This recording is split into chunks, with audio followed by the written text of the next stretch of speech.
कितना आसान हो गया है आज के भारत में किसी को भी एंटी नेशनल का टैग दे देना। आपने वंदे मातरम नहीं बोला, आप एंटी नेशनल हो। आपने सरकार से सवाल पूछ लिए, आप एंटी नेशनल हो। अगर आपने अपने अधिकारों की बात कर दी, अपने अधिकारों की डिमांड कर ली, तो आप एंटी नेशनल हो। यहाँ तक कि हमने तो हमारे देश के गर्व कहे जाने वाले हमारे अभिनेताओं को भी नहीं बख्शा, सिर्फ इसलिए क्योंकि उनका कुछ एक पर्टिकुलर धर्म है, उनकी कुछ एक पर्टिकुलर पहचान है। हम उनको आए दिन देशद्रोही का टैग दे देते हैं, उन्हें आए दिन देशद्रोही घोषित कर देते हैं। अभी रिसेंटली उत्तर प्रदेश के जो मंत्री हैं ठाकुर रघुराज सिंह, उन्होंने सलमान खान के लिए ये कहा है कि सलमान खान को तो फांसी हो जानी चाहिए। क्यों हो जानी चाहिए फांसी? क्योंकि उनका मानना है कि सलमान खान इंडिया में हिंदुओं से पैसे कमाते हैं और पाकिस्तान और बांग्लादेश और सिर्फ मुसलमानों को सपोर्ट करते हैं।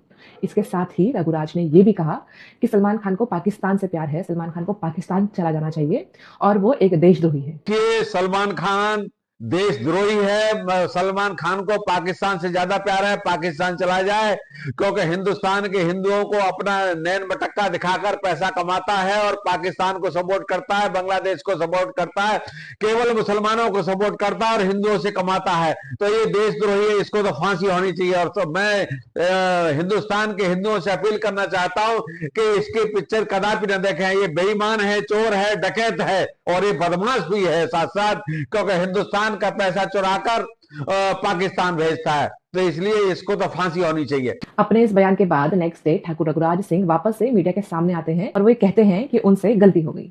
पर उनकी गलती ये नहीं थी कि उन्होंने कुछ गलत बोला, कुछ गलत बयान दिया। उन्होंने कहा कि पत्रकार बंधुओं ने गलती से सलमान खान का नाम ले लिया और वो सलमान खान और शाहरुख खान में कंफ्यूज हो गए। इसके बाद उन्होंने ये भी कहा कि जो भी चीजें उन्होंने कही वो एक्चुअली वो चीजें शाहरुख खान के लिए बोलना चाहते थे और वो कंफ्यूज हो गए। वो दरअसल गलती से पत्रकार बंधु ने सलमान का नाम लिया है। सलमान खान तो अच्छे एक्टर हैं। मैंने शाहरुख खान के लिए कहा था कि शाहरुख खान हमेशा जब जब कोई पाकिस्तान पे परेशानी आती है तो उसमें 265 करोड़ रुपए दिए और मॉब लिंचिंग की जैसे बात करते हैं हिंदुस्तान में, ऐसे ही बांग्लादेश में वहां हिंदू मारे जा रहे हैं तो उसके विरोध में शाहरुख खान बोलते हैं। तो मैंने शाहरुख खान का नाम लिया है, वो गलती से सलमान खान का हो गया है। तो ये मैं पुनः अपना कहना चाहता हूं कि शाहरुख खान देशद्रोही हैं, इसमें कोई शक नहीं है। आपको यहाँ पर मैं ये चीज बताना चाहूंगी कि रिसेंटली शाहरुख खान ने अपनी आईपीएल टीम में एक बांग्लादेशी प्लेयर को खरीद लिया था और इसी वजह से उन्हें टारगेट किया जा रहा है और उन्हें एंटी नेशनल बोला जा रहा है, देशद्रोही बोला जा रहा है। लेकिन हमें ये नहीं बताया जाता है कि आखिर शाहरुख खान के पास ये ऑप्शन कहां से आया कि उन्होंने एक बांग्लादेशी प्लेयर को खरीदा और उसको अपनी टीम में लेकर आए। दरअसल जो आईपीएल ऑक्शंस होते हैं उसमें कौन सा प्लेयर जाएगा ये डिसाइड करता है बीसीसीआई। प्लेयर्स को ऑप्शन लिस्ट में इंक्लूड और अप्रूव करने का काम होता है बीसीसीआई का, और बीसीसीआई को कौन कंट्रोल करता है, कौन संभालता है, ये हम सब जानते हैं। और हमारे मंत्रियों में ये हिम्मत नहीं है कि वो जाके बीसीसीआई से सवाल कर सके, इसीलिए वो एक इजी टारगेट को ढूंढते हैं और इस केस में उन्हें शाहरुख खान एक इजी टारगेट दिखा और उन्होंने शाहरुख खान को देशद्रोही घोषित कर दिया। एक प्लेयर जो कि ऑप्शन लिस्ट में मौजूद था उसको खरीदने के लिए शाहरुख खान को देशद्रोही करार कर दिया गया, और जबकि सच ये है कि शाहरुख खान का पर्सनली इसमें कोई रोल नहीं था। दरअसल जो खरीदने का काम होता है प्लेयर्स को, वो एक सिलेक्शन कमेटी करती है और वो अपने टीम के रिक्वायरमेंट्स के अकॉर्डिंग प्लेयर्स को सिलेक्ट करती है और ऑप्शंस में जाके उनको खरीदती है। लेकिन क्योंकि शाहरुख खान एक इजी टारगेट था तो इसलिए हमारे मंत्री लोग शाहरुख खान को ब्लेम कर रहे हैं, क्योंकि उनमें हिम्मत नहीं है कि वो जाके बीसीसीआई से सवाल कर सके। जब भारत और पाकिस्तान एशिया कप फाइनल में एक दूसरे के आमने सामने थे तब इन सभी मंत्रियों की सारी देशभक्ति चुप हो गई थी। तब इनमें से किसी मंत्री में ये हिम्मत नहीं थी कि वो जाके सरकार से ये सवाल कर सके, अपनी ही सरकार से ये सवाल कर सके कि आखिर पाकिस्तान के साथ ये मैच क्यों हो रहा है। उस वक्त जो शहीदों के परिजन थे वो भी ये रिक्वेस्ट कर रहे थे कि पाकिस्तान के साथ इस मैच को कैंसिल कर दिया जाए, लेकिन उनकी सभी रिक्वेस्ट को अनदेखा और अनसुना कर दिया गया। उस वक्त ना ही तो कोई रूलिंग पार्टी का लीडर सामने आया, ना ही उनसे जुड़े कोई धार्मिक चेहरे सामने आए, और अब वही लोग शाहरुख खान जैसे अभिनेता पर बिना किसी कानूनी बुनियाद के देशद्रोही के आरोप लगा रहे हैं।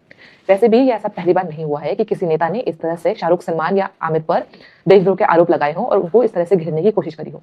मैं आपको कुछ भाषण दिखाना चाहूंगी जिसमें क्लियरली दिख रहा है कि किस तरह से सलमान, शाहरुख और आमिर जैसे अभिनेताओं पर तंज कसे जाते हैं और उनको निशाना बनाया जाता है। मेरा उससे कोई प्रॉब्लम ही नहीं। प्रॉब्लम यह है कि मैं हिंदू हूं, मैं हिंदू धर्मगुरु हूं और हिंदू मारे जा रहे हैं, बेटियां मारी जा रही हैं, उनकी अस्मिता लूटी जा रही है, वो बच्चे मारे जा रहे हैं बांग्लादेश में, और आप बांग्लादेश के क्रिकेटर को ले आए। इससे पहले तो मुझे उनसे कोई प्रॉब्लम नहीं, आप क्यों ले आए भाई? भैया ये सलमान खान, शाहरुख खान, आमिर खान कभी पाकिस्तान के खिलाफ कोई बयान नहीं देते, और वहाँ जरा सी दिक्कत हो जाए तो करोड़ों करोड़ों रुपए की मदद करें। मोदी जी एक तोप के मुंह पे बांध के इन्हें भी पाकिस्तान की तरफ कोई छोड़ दो ना। प्लुरलिज्म के नाम पर इस देश के अंदर वामपंथी विचारधारा के कुछ कथित लेखकों और कलाकारों ने जिस प्रकार से अब भारत विरोधी स्वर ही, यानी अब भाजपा का नहीं बल्कि भारत विरोधी स्वर ही उठाना शुरू किया है। दुर्भाग्य से उस स्वर के साथ शाहरुख खान जैसे लोगों के भी स्वर मिले हैं। और ये पहली बार नहीं हो रहा है, इससे पहले भी इस प्रकार की हरकतें उनके द्वारा हुई हैं। शाहरुख खान को इस बात को याद रखना चाहिए कि अगर इस देश का बहुसंख्यक समाज उनकी फिल्मों का बहिष्कार कर देगा तो एक आम मुसलमान की तरह उनको भी सड़कों पर भटकना पड़ेगा। इन सभी वीडियोस में दो चीजें कॉमन है। पहली, इन सभी अभिनेताओं का धर्म, और दूसरा, इन सभी मंत्रियों की छोटी सोच और नफरत भड़काने वाले विचार। अपने ही देश के लोगों के बीच इस तरह से फूट डलवाना और नफरत का माहौल बनाना, क्या यही देशभक्ति का प्रमाण है? और अगर आप लोग बार बार ये क्लेम कर रहे हैं कि ये लोग देशद्रोही हैं, तो सरकार आपकी है, इंस्टीट्यूशंस आपके हैं, आप करवाइए इन्वेस्टिगेशन और डलवाइए इन सभी लोगों को सलाखों के पीछे। देश को तोड़ने वाली विचारधारा और देश के अगेंस्ट किसी भी तरह की एक्टिविटी को फंड करना कानूनी जुर्म है, और ऐसे विचारधारा वाले लोगों का सलाखों के पीछे होना जरूरी है। कैमरा के सामने इस तरह से फांसी की बात करना ये दिखाता है कि किस तरह से हमारे मंत्री जो हैं वो डेस्परेट हो चुके हैं, कंट्रोवर्सीज में रहना पसंद करते हैं, लेकिन जो असल मुद्दे हैं उन पर बात करना उन्हें पसंद नहीं। वो इस तरह से कंट्रोवर्शियल स्टेटमेंट दे देते हैं ताकि जनता बिजी रहे, एक गुट उनको डिफेंड करे, एक गुट उनके अगेंस्ट में रहे, लेकिन इस बीच जो असल मुद्दे होते हैं जैसे महंगाई, बेरोजगारी और लॉ एंड ऑर्डर जैसे टॉपिक्स वो पीछे छूट जाते हैं, और यही हमारे नेता चाहते हैं। वो इसी तरह से एक इजी टारगेट ढूंढकर निकल जाते हैं। अगर आपको भी कोई दिखता है जो इस तरह से नफरत फैला रहा है, तो जिस भी प्लेटफॉर्म को आप यूज करते हो उस प्लेटफॉर्म में संवैधानिक तरीके से अपनी बात रखें। अगर आपको वीडियो पसंद आए तो लाइक करें, शेयर करें, और जाने से पहले चैनल को सब्सक्राइब जरूर करें। धन्यवाद।